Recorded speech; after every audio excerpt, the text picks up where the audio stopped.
Hola, soy Carmen Bueno y estoy muy contenta de colaborar con esta iniciativa del Teatret del Serrallo para llenar las casas de cuentos, ya que este año no vamos a poder disfrutar de momento de nuestra Feria del Libro y espero que los más pequeños disfruten con el cuento que he elegido, que es mi cuento, El osito lila, que he escrito con la colaboración de la ilustradora Nadia Romero Marchesini y de la mano de la editorial Babidi-Boo.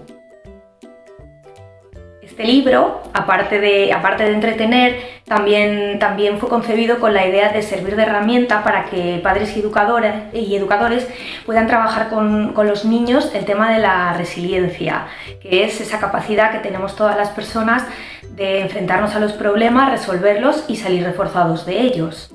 En el cuento he incluido también un apéndice donde explico qué es, explico que tiene 3 fases: la amenaza, la adaptación y el desarrollo personal fruto de ese proceso, y también os doy tips para trabajar con los niños algunos aspectos que les pueden ayudar a ser más resilientes.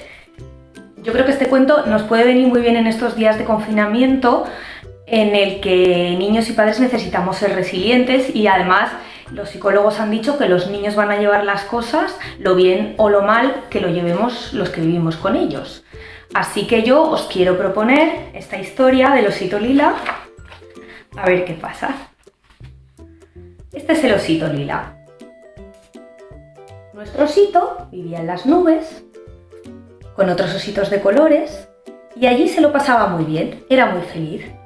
Estaba todo el día jugando, cuando tenía sueño dormía, cuando tenía hambre comía un trocito de nube, y la verdad es que no tenía ningún problema, vivía muy tranquilo.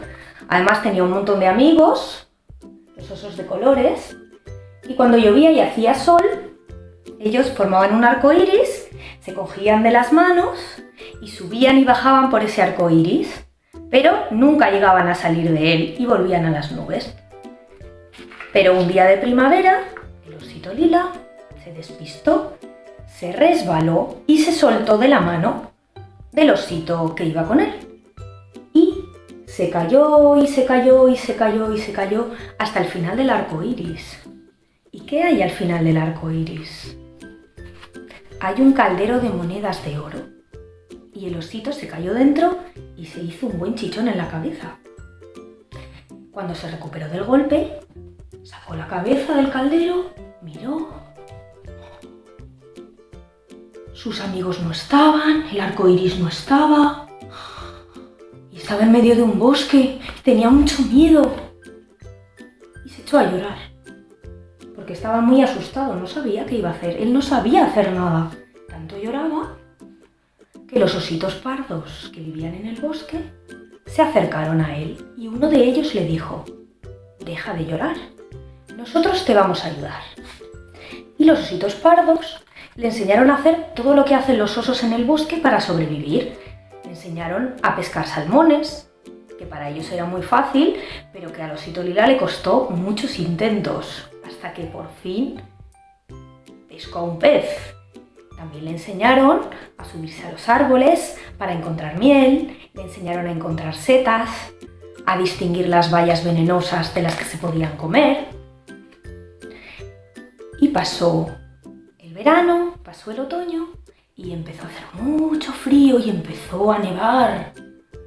Y el osito lila estaba muy preocupado porque no había comida y les preguntó a sus amigos: «¿Y ahora qué vamos a hacer?». Y ellos le contestaron: «Tranquilo, en invierno hibernamos en nuestra madriguera y te puedes venir. Tenemos sitio para uno más». Así que el osito lila se fue a dormir con una mamá y su cría, y allí pasó el invierno resguardado, calentito y dormido. Y cuando llegó la primavera, el osito estaba tranquilo, pero se sentía un poco melancólico porque echaba de menos a sus amigos, los osos de colores. Pensaba si tal vez no le habrían olvidado. ¿Creéis que le habían olvidado? Bueno, como en primavera todos sabemos que llueve mucho, se puso a llover, salió el sol y apareció un arco iris muy especial. Era especial porque le faltaba un color, el color lila. El osito lila se puso a saltar de alegría cuando vio que por el arco iris bajaban sus amigos, los osos de colores, y que venían a buscarle para llevarle de vuelta. Así que él se fue con ellos con un sentimiento un poco agridulce, porque por un lado tenía muchas ganas de volver a casa, pero por otro lado se sentía muy agradecido a los osos pardos que le habían ayudado. Así que les prometió que con cada arco iris vendría de visita. Así que cuando llueve y hace sol en el bosque de los osos pardos, el osito lila baja de las nubes y les trae un trocito de nieve para merendar. Y colorín colorado, este cuento se ha acabado. Espero que os haya gustado y que os sirva para desarrollar esa resiliencia que todos tenemos y que es muy necesaria en estos días de confinamiento.